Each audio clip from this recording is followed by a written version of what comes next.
Kate, when you were talking about lifting up a vision informed both from theology and from psychological resources of communities of flourishing, you developed some elements, and one of the elements that you really thought was essential was experiential faith formation. A community of flourishing creates space and facilitates experiential faith formation.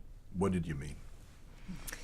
So I think that developmentally, adolescents a lot of times are adverse to the traditional ways of teaching about God and about faith and how that could be a part of their lives and why should it matter to them. They want to see, they want to experience, they don't want to be told. You know, it would be a lot easier if you could just tell them and they'd trust you and they'd believe you. But that's not the way adolescents are. That's developmentally not where their headset is. So what we mean by that is you have to show them. You have to provide and create opportunities for them to be in relationship with each other and with God where they feel it, where they experience it, and then help name that for them. Help teach them what you just experienced. This is how we talk about God. This is what we're saying when we say God shows up. God was there with you. You know, you felt the presence. That feeling that you just had, that's what we're talking about, right? Right. So how, do you agree? Absolutely. Our kids don't want to be told. They don't want to inherit someone else's experience. They're pretty adverse to being told anything, but especially as it involves their faith. And so we have a little rubric for trying to get them into that experience. We want to prepare them for it. We want them to engage in an experience, and then we want to have some time for them to reflect on it. This year, we continue to practice of having our small groups go out into the community in which we live, a town next door, to serve, prepare and serve as a team, small group, 15 or so kids, dinner for a homeless shelter. And we said, okay, we want you to be looking where you can see God in others and be Christ in others. See Christ in others and be Christ to others in this experience. That's your headset. Before you even leave the church, be thinking about that. Your teammates, the people you encounter, strangers, how can we do that? That's your preparation. That's a prep for this experience, just something small. This little rubric for them to kind of, oh, that's what they're talking about. Real quick. We tee up, we go out to serve dinner, and they're preparing in a tight kitchen. A 2 or 3 course dinner for people they have never met and will never meet again. But they're thinking, all right, what is Caroline talking about when she's saying be Christ to others and see Christ in others? And so they're having dinner. They're making dinner with each other, and then they serve it to men and women of a shelter town next door. They sit and have dinner with them. They're asking, can I get you seconds? Can I get you more of anything? Trying to be of service, but then letting conversation happen, letting nature take over and people just be in relationship with one another.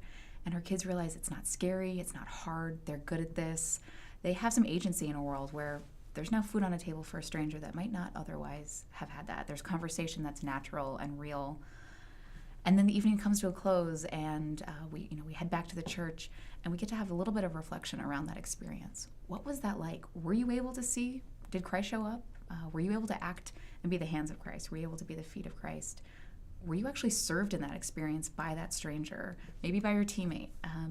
And our kids have a ton to say about that. We don't have to go too far in that questioning, because they've had the experience, that experiential moment of saying, yeah, that was that just enough preparation for them to say, I know what you're talking about now. I can name it. I have a little bit of language for this. But the experience is authentic and real. And I can't control what's going to happen every time. And so some nights are weird and some dinners go better than others. But always our kids are in that community together and experiencing that God will show up. And we're giving them the space to name it and see it and own it for themselves. And one of the things I saw happen too is once they got that feeling, and some of it you can create, and some of it you just hope grace shows up. Mm-hmm. Once they feel it, they want it again.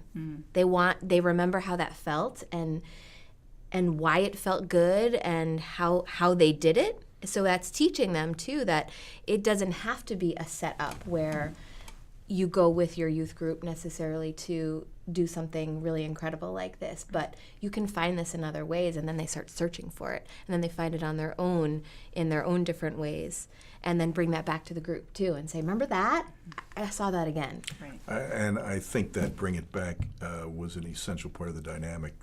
There's something about grace happening. I mean, you lay the groundwork, you prepare better soil, but we all know that it just Spirit comes and bloweth where it will. So when grace happens, when the Spirit breathes into a room, when they have that feeling, it isn't just that they search for it, they want to share it.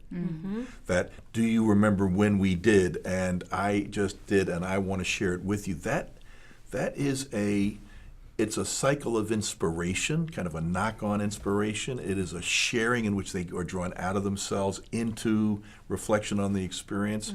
And it is generative in terms of the prospect of this preparation, engage, reflect. It begins to help them recognize when they experience, how to talk about it, how to share it with others. And that inevitably also creates more of a sense of community. This is the community that shares in this extraordinary experience of God's presence. And I think it would go beyond that. As the community creates more sense of identity, love pouring out for one another, they're more likely to experience the Spirit. So there is this beautiful spiritual cycle that's unleashed that maybe just with prepare, engage, and reflect, but then can have its own organic dynamic, which can be quite beautiful. And I'm thinking too about the mind, body, soul connection, and how for kids too, the physical experience is such a part of what we're talking about. So, for example, when you get kids an opportunity to do the Lord, hear our prayer, and they're holding hands or they have their arms around each other and they're in a circle and they start praying for each other. They start thinking about what do the people in this circle need? What do I want for them? They're outside of themselves thinking about the others in the circle, because that's the whole point of it. And so often, don't we hear them tell us stories about how they felt tingling, how they felt warmth, how they felt something in their bodies that they had never felt before, and then they connect that to that experience. They connect that to that's what God showing up feels like. That's what really, truly caring for other people feels like. And that they want again too. And you created that in a safe place where they could learn how to do that in a way that it feels really natural too.